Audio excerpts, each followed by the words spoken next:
না এমনি আসলে মিস করছিলাম। কি চাকরিটা আপনি করতে মানে আপনি আমার এত বড় উপকার করলেন কিন্তু টাকাটাও ফেরত পাঠিয়ে দিয়েছেন। এবার আমি খুব খুশি হব যদি আপনি আমাকে আর যোগাযোগ না করেন, বুঝতে? মানে ও ও কি কষ্ট। ব্লাড প্রেশার কিন্তু অনেক হাই। আরে প্রেশার তো হাই হবেই, সে তো নিজেই স্ট্রেসের ভিতর ঢুকে যাচ্ছে। সে নিজে নিজে উল্টা পাল্টা চিন্তা করতে হয়। এখন কি হসপিটালাইজ করতে হবে? না হসপিটালাইজ লাগবে না। আমার আর সময় নাই বেশি, আমার একটা কষ্ট থাকবে না। ও বিয়ে করলে আমি শান্তিতে মরতে পারবো। এটা হচ্ছে আসল পয়েন্ট, তাই তো? তুমি আমার দাদি, আমি তোমাকে যথেষ্ট ভালোবাসি, কিন্তু আমি বিয়ে করতে পারবো না। আমার কোনো কথার গুরুত্ব তুই দিবি না। এই তুই কিছু দে তো প্রিজেসটা। তুই যে বিয়ে করি না করে যে একজন মানুষ সুস্থ থাকতে পারে, স্বাভাবিক বাঁচতে পারে, এটা বুঝ। হ্যাঁ, একটা পার্মানেন্ট নার্সের ব্যবস্থা করি, যে নার্স আমাকে সেবা যত্ন করবে। আমার একটা নাতবো দরকার, আমার সাথে বসে বসে গল্প করবে। মানে ঘুরে ফিরে ওই একই জায়গায় আসো না। নার্সই ঠিক আছে, নার্স তোমার সেবা যত্ন করবে, তোমার সাথে গল্প করবে না।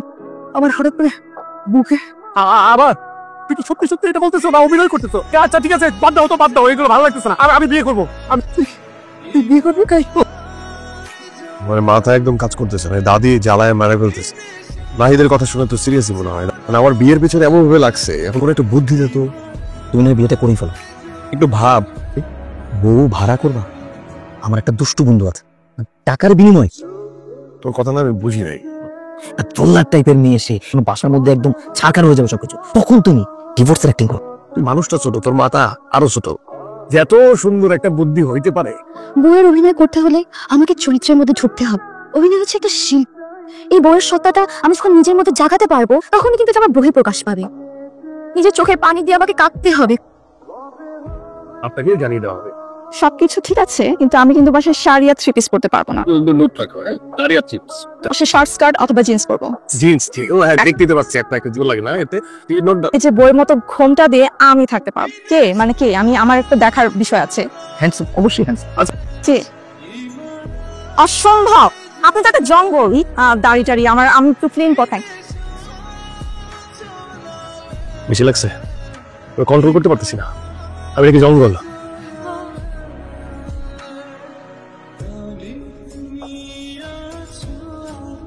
অ্যাকচুয়ালি অর্ণব আমাকে পাঠিয়েছে। ওকে, আপনি বসুন একটু। ও বলেছে ফাইনাল ডিসিশন নাকি আপনি নেবেন। বুঝিয়ে দিয়েছে না? জি জি, আপনি বেশ স্মার্ট দেখতে। But I will try my 100%। আপনাকে আমার পছন্দ হয়েছে। সবকিছু যেহেতু অর্ণব বলেছে, অর্ণব আসার দরকার নেই। আসলে 1 মাসের জন্য আপনি কেমন ডিমান্ড করবেন? সরি, আমি বুঝতে পারছি না কত টাকা নেব। বউ হিসেবে অর্ণব আপনাকে, এক্সকিউজ মি, আপনি কি বলছেন? আপনি জানেন না অর্ণব আপনাকে বলে নাই? আপনি রীতিমতো আমার ইনসাল্ট করছেন। একটা মেয়েকে ইন্টারভিউতে দেখি এই ধরনের একটা, মানে হাউ ডে ইউ, আপনি আমাকে বলতেছেন আমি কত টাকা নেব? হোয়াট? কি আপনি যাতা বলছেন? আপনি কার কাছে পাঠিয়েছেন আমাকে? উনি এসে আমাকে নিজে বলতেছে সবকিছু তুই বুঝিয়ে দিয়েছিস। এরকম একটা থার্ড ক্লাস অফিস আমি কাজও করতে চাই। নলদা প্রজেক্ট ইনচার্জ একজন দরকার ছিল, তুমি বলে নিয়ে আসছি ওই জন্য। মান সম্মান সবগুলো রে। আচ্ছা, কোনোভাবে কি ওকেই ম্যানেজ করা যায় না? ওকেই আমাকে সবচেয়ে বেশি ভালো লাগলো। ঠিকঠাক, মানে বউ এলিমেন্ট লাগছে, বুঝছিস? এটা করতে রাজি হয়, তাকে পুরো চাকরি কনফার্ম করে দেবো, প্রমোশন করে দেবো সাথে সাথে। এটা একটু টোপ দিয়ে দেয়। আপনি আমাকে আবার কেন ডেকেছেন? আবার একই কথা, থেকে ডিরেক্ট পুলিশ স্টেশনে যাব। এখানে ইন্টারভিউর নামে উল্টাপাল্টা জিনিস হচ্ছে। আপনি তো আসলে উত্তেজিত হয়ে যাচ্ছেন। গল্প আড়ালে না আর অনেক গল্প আছে, একটু শুনুন আপনি, তাহলে আপনার ভালো লাগবে। একটু, আমার না বাবা মা নেই, আমার দাদির অবস্থা খুব খারাপ। মানে তার একটাই কথা, নাচবো নাচবো নাচবো। মানে আমি অনেক স্টাডি করে দেখেছি যারা জীবনে বিয়ে করেনি তারা খুব হ্যাপি আছে। মানে এই জন্য আমি বিয়ে করবো না, কিন্তু আমার দাদি বিয়ে বিয়ে এগুলো সবই ওর ছিল দোষ। তাহলে আমি, দাদি অসুস্থ, চাকরি কনফার্ম? যে কনফার্ম। কিছুদিনের জন্য আমিও না হয় অভিনয়টা করলাম। ডান।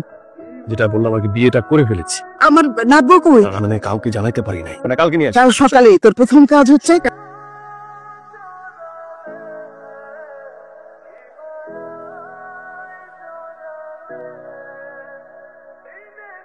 আমি কিন্তু লাগেজ টাগেজ নিয়ে চলে এসেছি।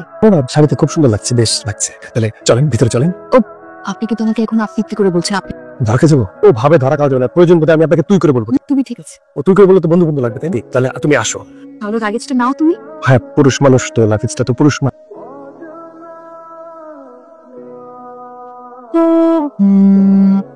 শুনেছিস সব রয়েছে। এখন আমার ভয় হচ্ছে, পাত্তাই দিবি না। আমি তো বিয়ে করে ফেলছি। বোন, তোমার নামটা যেন কি? স্নেহা। কি সুন্দর নাম, স্নেহা। কে পড়িয়ে দিত? মার এটা তাপসি।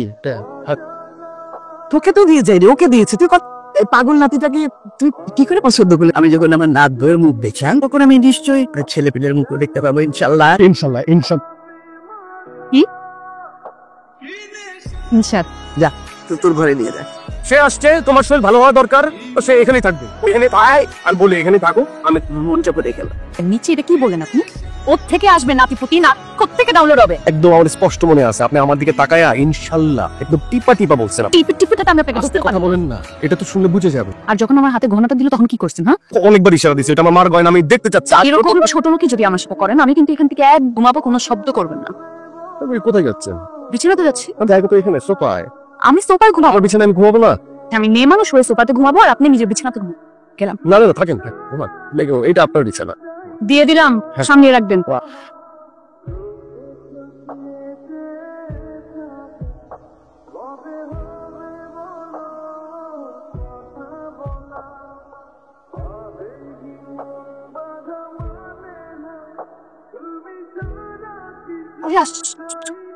এদিকে চোর না আমি, না আমি তো মনে করেছি কোনো জানোয়ার এখানে ঢুকে আসছে। এত জোরে জোরে আপনি নাক ডাকছিলেন।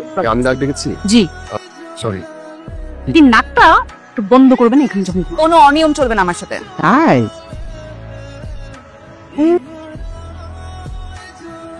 মানে খাবার এখানে, মানে ক্যাফেটেরিয়া থেকে কি মানে বলে দিছিস যে খাবার আজ থেকে এখানে আসবে? বাসা থেকে আসছে, মানে আমাদের ভাবি, সে বলছে এখন থেকে বাইরের খাবার চলবে না। শিওর সেই রান্না করছে নাকি? আমার মনে হয় কি জানিস, বাইরে থেকে কিনে নিজের নাম বলে চালাই দিচ্ছে। অসম্ভব সুন্দর হয়েছে কিন্তু রান্নাটা,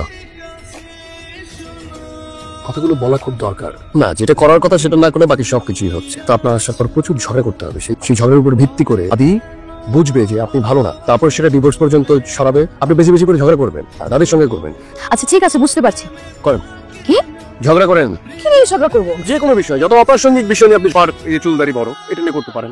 আমাকে 1 লাখ টাকা দাবি, হাতের মোবাইল দিয়ে দিবে আপনাকে। এই বাড়িতে একদমই থাকবো না, তো এখানে এনে তুমি আমাকে বুয়া বানিয়ে ফেলেছো। কাজ করতে করতে করতে টায়ার্ড, রানীর মতো লাগছে আমাকে। আমাকে দাদির খিদমত করো, খিদমত করো, খিদমত করো। আমাকে কারণ দেখ তুই শুধু বুঝতে আর পারবো না, ইনাফ করছি। আর এরকমই যদি চলো আমি তোমার সাথে সংসার করবো না। নাতবো, একটু এদিকে এসো না বোন। কি হয়েছে দাদি বলে? প্রেশারের ওষুধটা খুঁজে পাচ্ছি না, একটু দেখো তো। সামান্য একটা প্রেশারের ওষুধ, সেটাও আমার খুঁজে দিতে হবে? নিজেও শান্তিতে থাকবেন না, আমাকেও শান্তিতে থাকতে দিবেন না। সবকিছুর জন্য ডাকবেন না। ঝগড়া মানে সব কাজ যদি আমার করতে হয় তাহলে আর বুয়া রেখে কি হয়েছে? আপনি কি বাইরে যান কাজ করেন যে আপনার শাড়ি চেঞ্জ করতে হবে না? বউ অনেক নাই, আনসার একটা বুয়া। প্রবলেম হচ্ছে আমার। আপনাকে বুঝতে পারছি আপনার মনের অবস্থা। আমি পারছি এটা। আমিও পারতাম না। কত ভালোবাসি আপনাকে, কেন এমনটা করছেন? এই সবকিছু বলে দেন। আপনি আমাকে ডিভোর্স দিয়ে দিচ্ছেন, এমনি দিয়ে দিচ্ছেন, কিন্তু আমি এসব আর পারছি না।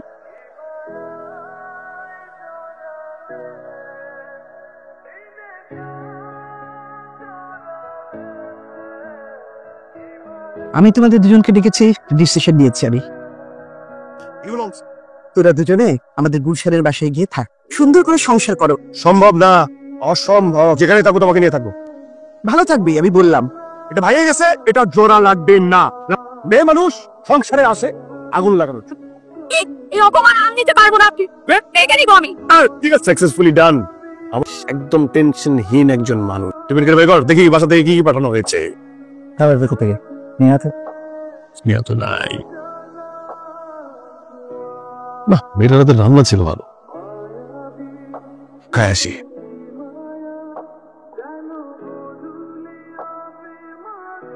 না এমনি আসলে মিস করছিলাম। এই চাকরিটা আপনি করতে, মানে আপনি আমার এত বড় উপকার করলেন, কিন্তু টাকাটাও ফেরত পাঠিয়ে দিয়েছেন। এবার আমি খুব খুশি হব যদি আপনি আমাকে আর যোগাযোগ না করেন। বুঝতে মানে বলছিলাম যে